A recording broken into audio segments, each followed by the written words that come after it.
Meus queridos alunos, mais uma vez a gente se encontra aqui para mais uma semana, né, desse nosso encontro telepresencial aí, e espero que estejam todos bem. Eu tô com muita saudade de cada um de vocês aí. Essa semana vocês podem ver aí que eu já tô devagarzinho voltando aqui para o escritório. A gente ainda está sem atendimento, os prazos dentro do processo, a justiça está toda parada, então a gente não tem audiência, não estamos tendo, os processos continuam se movimentando em sistema de plantão, como acontece no recesso de fim de ano, mas o ambiente do Fórum da Justiça do Trabalho se encontra ainda fechado. Mas eu estou colocando algumas coisas em ordem, então vocês vão ver que já estamos aqui num ambiente diferente, que fica até melhor, o ambiente fica mais propício para a gente falar de processo, né? Então, meu bom dia, boa tarde, boa noite aí para cada um de vocês. Espero que as aulas estejam sendo proveitosas, que o material, mais as videoaulas, possam realmente dar um norte aí para vocês, para que o prejuízo não seja tão grande. E como a gente tem conversado em alguns grupos aí de WhatsApp, assim que as coisas se normalizarem, o que a gente espera que seja o mais rápido e breve possível, podem ter certeza que tudo que a gente viu através do portal, através das videoaulas, a gente vai bater um papinho em sala com vocês também. Perfeito? Então vamos ao que interessa, né?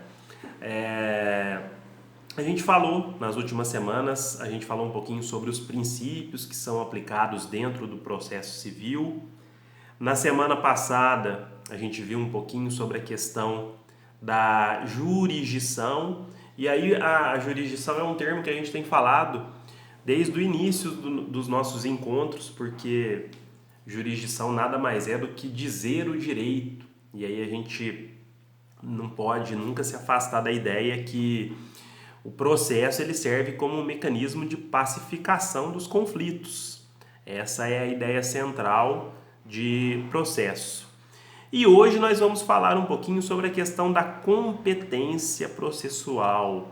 E é interessante, quando a gente fala competência processual, não é a competência técnica de cada um dos profissionais que atuam dentro do direito, dentro do processo, não.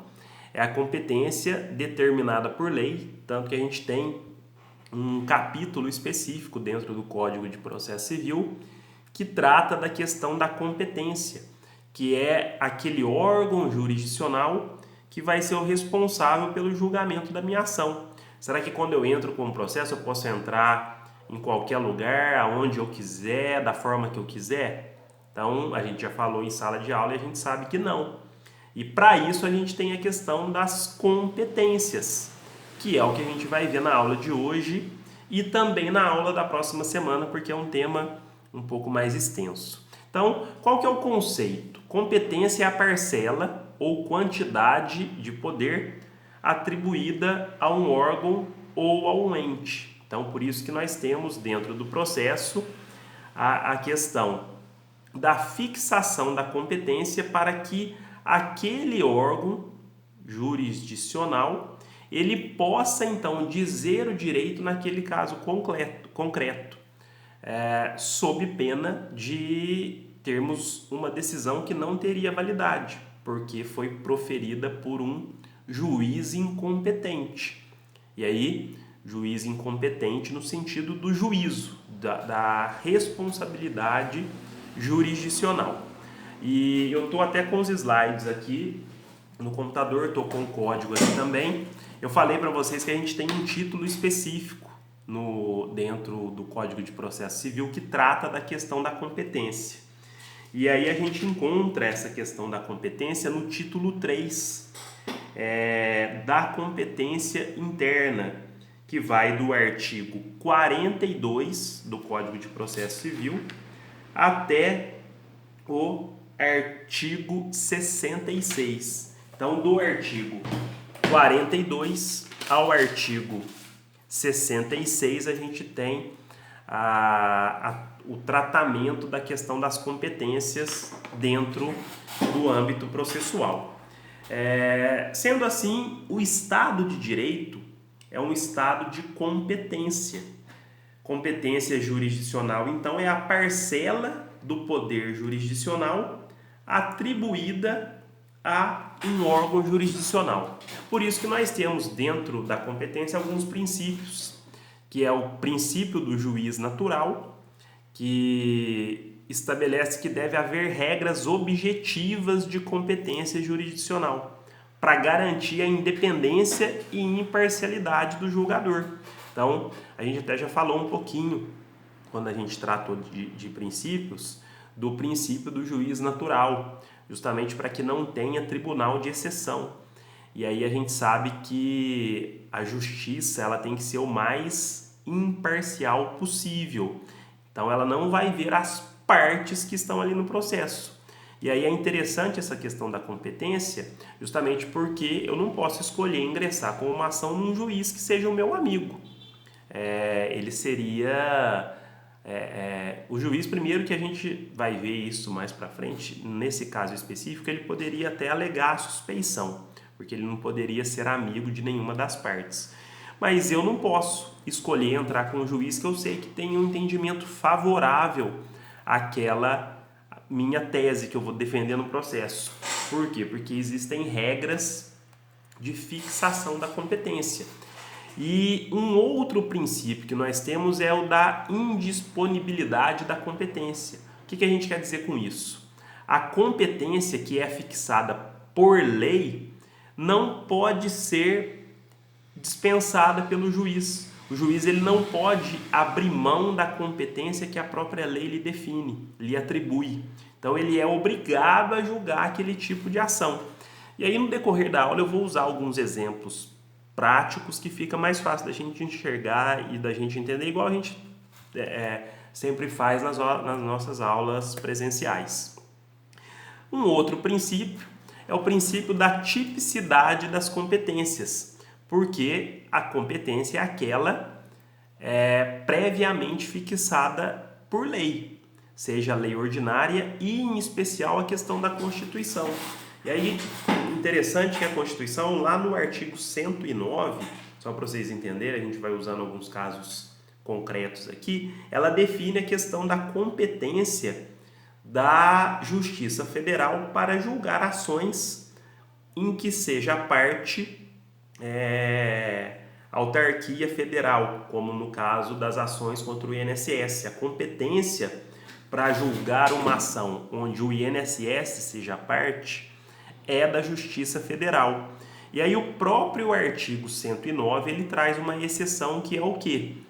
Nessas causas previdenciárias, quando a comarca não é sede de vara federal, o segurado do INSS ele pode ingressar com a ação na justiça comum, justamente para garantir um outro princípio que nós temos no âmbito constitucional, que é o princípio do livre acesso ao poder judiciário, do livre acesso à justiça. Então, vocês estão entendendo o que vem a ser essa questão da competência? E aí a gente vai falar mais um pouquinho disso no decorrer da aula de hoje. Como é que a gente tem a questão da distribuição da competência? Então, a competência ela vai ser distribuída entre os diversos órgãos que compõem a nossa justiça brasileira, o nosso poder judiciário. E, num primeiro momento, quem fixa essas competências é a Constituição Federal, a nossa Constituição lá de 1988. Então, o que nós temos? A gente tem um conglomerado de justiças dentro do nosso ordenamento jurídico. A gente tem a Justiça Federal, a gente tem a Justiça Comum, a gente tem a Justiça do Trabalho, temos a Justiça Eleitoral e a Justiça Militar. São essas 5 justiças que nós temos, e aí eu coloquei lá no slide de número 7 uma estrutura do nosso poder judiciário, porque nós temos Supremo Tribunal Federal, vocês vão ver lá pelos slides, que é o guardião da Constituição. E aí o Supremo ele não é uma terceira instância, ele é considerado como instância superior. Nós temos no âmbito processual primeira instância, segunda instância e instâncias superiores. E aí vocês vão entender lá pelo próprio organograma. Superior Tribunal de Justiça, que é o STJ, Tribunal Superior do Trabalho, Tribunal Superior Eleitoral e Superior Tribunal Militar também são instâncias superiores. Então não são terceira instância. Nós temos somente duas instâncias no âmbito da nossa estrutura de poder judiciário. Primeira instância, segunda instância e tribunais superiores, instâncias superiores, perfeito? Então, o que nós temos? Aí a gente tem, no âmbito da primeira instância, os juízes de direito, os juízes federais, juízes do trabalho, juízes militares e juízes eleitorais. Então, tá vendo como é que fixa a competência? Se eu tenho uma causa, uma ação que vai tratar exclusivamente sobre direito do trabalho. Eu tive um problema lá com o meu empregador, com o meu patrão. Eu quero entrar com uma ação em razão de verbas que eu não recebi em razão do meu contrato de trabalho. Eu posso entrar com essa ação na cidade de Ouro Fino? Não, justamente porque a gente tem a fixação da competência. E aí essa é uma competência absoluta em razão da matéria. Matéria trabalhista obrigatoriamente vai ser tratada na Justiça do Trabalho. E aí no caso de Ouro Fino, a gente sabe que a Justiça do Trabalho daí é sediada aqui na cidade de Pouso Alegre. Então tá vendo? A competência da Justiça do Trabalho aqui de Pouso Alegre abrange uma série de cidades, entre elas a cidade de Ouro Fino. Isso tudo fixado por lei. Então, a gente tem isso que é a questão da definição de competência no âmbito processual. E aí, olha só, a fixação da competência se dá no momento da propositura da ação. E a ação se considera proposta na data da distribuição. Então, a partir do momento que eu ingresso com uma ação junto ao Poder Judiciário, eu estou fixando a competência nesse momento. Vamos pegar um exemplo prático. Eu vou entrar eu tive um problema em razão de um contrato de locação. E aí eu não recebi os meus aluguéis, vou entrar com uma ação de cobrança de aluguel aí na cidade de Ouro Fino. Aí a gente sabe que existe mais de uma vara civil. Eu posso escolher aonde eu vou entrar? Se eu quero com o juiz da primeira ou da segunda vara? Não, eu não posso fazer essa escolha. Então, por isso que a competência ela fixa-se no momento da distribuição. A partir do momento que eu entro lá no sistema do processo eletrônico, eu distribuo o meu processo, é o próprio sistema que vai distribuição por sorteio que nós falamos. Vai fazer o sorteio para que os juízes tenham o mesmo número de processos e aí ele vai, nesse momento, fixar a competência. O juiz escolhido para julgar este meu processo é o juiz que teve a sua competência determinada para o julgamento dessa ação. Então, essa que é a questão da competência. A gente tem também, muito interessante, a questão da competência originária e competência derivada. Competência originária, que é a competência para conhecer e julgar a causa pela primeira vez, originariamente. Então, a competência originária é do juiz responsável por conhecer da ação originariamente. Via de regra, essa competência é do juiz de primeira instância. Alguns casos específicos, a gente tem uma competência originária da segunda instância, como acontece no caso de ações rescisórias, onde a competência originária ela é dos tribunais da segunda instância. Já a competência derivada é a competência para julgar a ação, a nossa causa, em grau de recurso. Por isso que quando eu tenho uma decisão no processo, eu vou recorrer para a segunda instância ou para as instâncias superiores, se for o caso específico.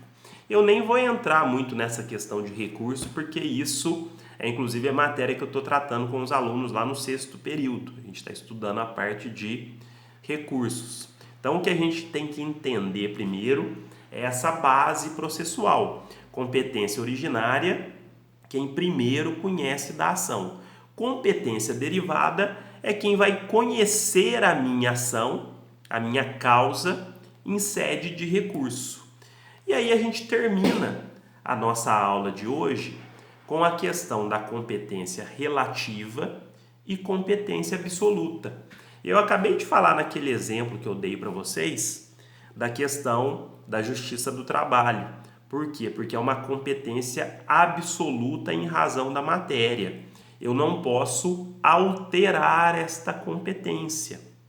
Já a competência relativa é aquela que é estabelecida em razão do valor da causa, do critério territorial, e essa pode ser modificada pelas partes. Por quê? Porque a competência ela é relativa. Então as partes elas podem mudar a competência.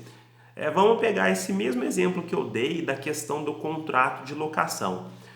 Não sei se todo mundo já viu contrato de locação ou qualquer contrato, qualquer acordo que se faça entre as partes. É muito comum nós colocarmos isso em contrato de honorários também. Geralmente você coloca lá as cláusulas do contrato de locação, o imóvel, o objeto da locação, e aí lá no finalzinho as partes elegem o foro da comarca de tal lugar para dirimir as controvérsias. Então, essa é uma espécie de competência relativa. Por quê? Porque as partes podem escolher. Imagina eu, aqui em Pouso Alegre, alugo um imóvel para ser o meu escritório de um de vocês aí em Ouro Fino. Perfeito? Aí, o que a gente vai fazer? Vamos fazer um contrato de locação. E aí, qual que vai ser a competência? Vai ser a cidade de Ouro Fino ou vai ser a cidade de Pouso Alegre? A gente pode escolher no momento que a gente faz o contrato. E aí a gente pode, inclusive, estabelecer que essa competência seria em Borda da Mata, para ficar metade para vocês, metade para mim aqui. Então, tá vendo? Por quê? Porque é um caso de competência relativa. Por quê? Porque ela é estabelecida em razão do valor da causa ou do critério territorial. Então, a gente pode alterar esta competência. Por quê? Porque existe um acordo entre as partes. Competência relativa, ela pode ser alterada pelas partes. A competência absoluta, não. E outra questão interessante é o quê? Vamos supor, nesse mesmo caso, é um caso de competência relativa, essa questão do contrato de locação. Vamos supor que eu não faço o pagamento para vocês do aluguel. E aí, você ingressa com uma ação de cobrança de aluguel na cidade de Ouro Fino. Não era o foro que nós elegemos, porém é um caso de competência relativa. E aí, na primeira oportunidade que eu teria para apresentar a minha defesa no processo, eu teria que alegar essa questão, que o foro de Ouro Fino não seria o competente para julgar essa nossa ação, porque a gente tem um contrato que estabelecia outra coisa. Se eu não alego isso na primeira oportunidade que eu tenho para falar no processo, que seria a minha contestação, a minha defesa, e aí a gente tem uma preliminar para alegar nesse caso, que eu também não vou falar muito disso, porque vocês vão ver isso mais para frente. Mas se eu não faço isso, essa competência ela é estendida. Então, o juiz de Ouro Fino se torna competente porque eu perdi o meu direito de alegar isso se não o fiz na primeira oportunidade. Há uma preclusão do meu direito, porque é uma causa de competência relativa. Agora, as causas de competência absoluta, que são aquelas fixadas em razão de pessoa ou da matéria, como eu dei o exemplo da questão trabalhista, ela jamais preclui. E o juiz pode, inclusive, conhecer dessas causas de competência absoluta de ofício. Por isso que se eu entro com uma ação trabalhista aí na cidade de Ouro Fino, o juiz ele vai obrigatoriamente ele tem o dever de se alegar incompetente. E aí ele vai remeter a ação para o juiz que seria o competente para o tratamento daquela matéria. Mas e se o juiz resolver julgar? Essa sentença seria nula de pleno direito, porque ela foi proferida por um juiz incompetente. Da mesma forma, aqui em Pouso Alegre, a gente tem a Justiça do Trabalho. Se eu ingresso com uma ação trabalhista na Justiça Comum, a competência ela é absoluta. Então, o juiz de direito aqui vai se declarar incompetente porque é uma competência em razão da matéria. Matéria trabalhista obrigatoriamente tem que ser tratada na esfera trabalhista. Essa que é a questão da competência. E aí vamos, nesse primeiro momento, na aula de hoje, a gente vai até aqui. E aí, na semana que vem, a gente vai ver mais algumas questões específicas com relação à competência. Tanto que vocês podem ver lá que nós temos vários artigos que tratam da questão da competência. Vou até repetir para vocês aqui. É do artigo 42 até o artigo 66, dentro do nosso Código de Processo Civil. Então, hoje a gente encerra por aqui, vamos até essa parte de competência relativa, competência absoluta. Dei uma olhadinha nos slides. Aproveita esse tempo, quem tiver aí com o tempo mais ocioso, dá uma lidinha nesses artigos do Código de Processo Civil. Logicamente que nós não tratamos todos na aula de hoje, a gente viu só alguns, inclusive lá nos slides vocês vão ver, eu coloquei os artigos que a gente abordou na aula de hoje. E na semana que vem a gente continua esse tema aqui. Vou colocar lá o fórum, vou colocar lá o exercício. As dúvidas que vocês tiverem, podem me dar um alô, eu estou à disposição. Desejo aí um excelente resto de semana para cada um de vocês e fiquem com Deus. Valeu!